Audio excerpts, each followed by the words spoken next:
हमारे श्री सद्गुरु देव गोपाल भगवान शंकर के अवतार से बड़ा सौभाग्य है। कराड़ा और मछली गांव का आसपास के जितने भी गांव हैं उनने सबने उनके तत्व ज्ञान का मार्गदर्शन मिला, कल्याण का मार्गदर्शन मिला और ये उज्जड़ गांव कल्याण का धाम बना दिया। महाराजियों ने कृपा की, हमने अपने चरण कमलों में स्थान दिया, भगवान का भेष दिया,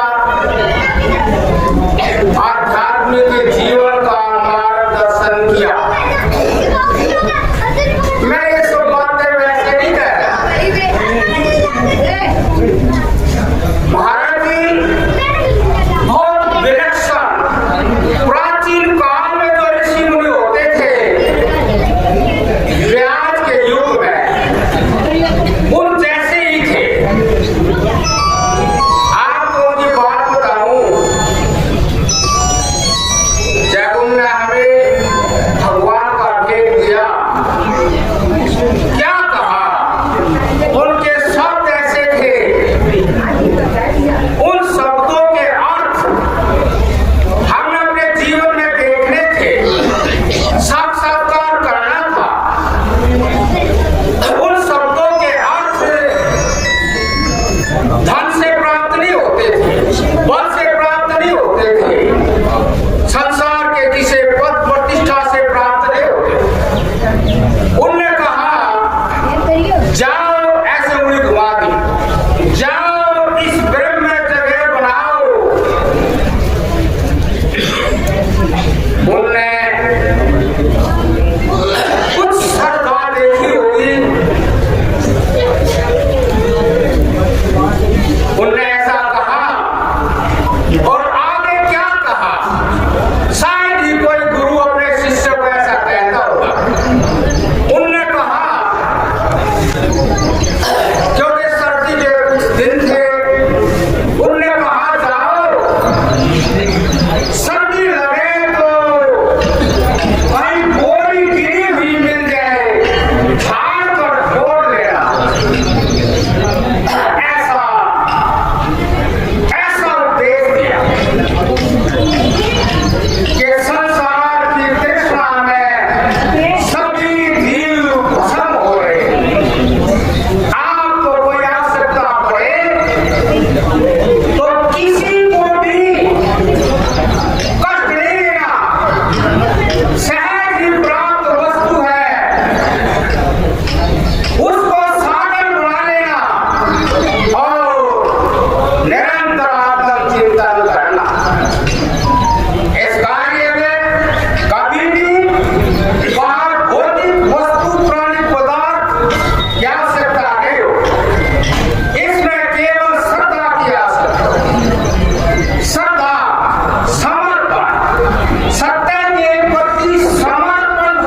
काम ना करोगे अवश्य ही किसी को दुख दोगे, और दुख दे दिया आपकी आत्मा का अंतःकरण परमात्मा को व्यक्त करने योग्य नहीं रहेगा। परमात्मा को आपने नहीं समझा तो जीवन ही व्यर्थ हो जाएगा। ये प्रेरणा उन्हें दी, और यदि हम सौभाग्यवान हैं तो हमने उस प्रेरणा को पूर्णतः उन शब्दों के अर्थ को जीवन में उतारने की कोशिश करनी चाहिए। उन्हें पहला शब्द बोला कि ब्रह्म में जगह बनाओ, अर्थात संसार में जो कुछ दिखाई देता है उसमें जगह ना बनाओ, ब्रह्म में जगह बनाओ। जो काया में ज्ञान देव बैठा हुआ है, पहले इस ज्ञान देव में अपने मन को स्वाह कर दो। विचार अग्नि से सब इच्छाओं को, कामनाओं को उसमें स्वाह कर दो। जब इच्छाएं और कामनाएं, संस्कार और वासनाएं निष्क्रिय हो जाएंगी तो शेष कौन बचेगा? वो आत्मा राम बचेगा, वो परमात्मा राम बचेगा। उस परमात्मा को आप समझोगे, उसी परमात्मा से आपको सर्वत्र वो समझ में आएगा जिसका नाम ब्रह्म है। आपकी वृद्धि हुई, बड़ी हुई आत्मा का नाम ब्रह्म है। जब आपको आत्मा ज्ञान होगा तो यह नहीं रहेगा, वो चेतन है, वो रुकता नहीं है। यदि आपको चेतना का, आत्मा का ज्ञान हुआ है तो फिर वह सर्वत्र फैलेगा। इस सर्वत्र फैलने वाले का और दर्शन का नाम ब्रह्म दर्शन है। इस ब्रह्म जगह बनाओ। क्या कहाँ भी जाओ, आत्मा से देखो, आत्मा को देखो, आत्मा को प्राप्त करो। यही प्राप्त करने की वस्तु है। उनने कहा कि आप भौतिक संसार को छोड़कर आए हो, परिवार को छोड़कर आए हो, मेरे तेरे की दुनिया को छोड़कर आए हो। बहुत सारे अहंकार आपके अंदर है, वे सारे अहंकार अपने आप ही नष्ट हो जाते हैं, लेकिन आपने खुद नष्ट करने। किससे? विचार अग्नि से। महाराज जी ने फिर दो साधन बताए कि उन साधनों से आप संस्कार और वासनाओं को भस्म कर देना।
जो परमात्मा के ज्ञान के करीब है, प्राण शक्ति और यदि ज्ञान शक्ति दोनों एक हो जाए तो ब्रह्मांड में जो शक्ति है वो आपकी काया में प्रकट हो जाए। प्राण शक्ति और ज्ञान शक्ति को आप जोड़ दो, इस बात का प्रमाण महाराजों का जीवन है।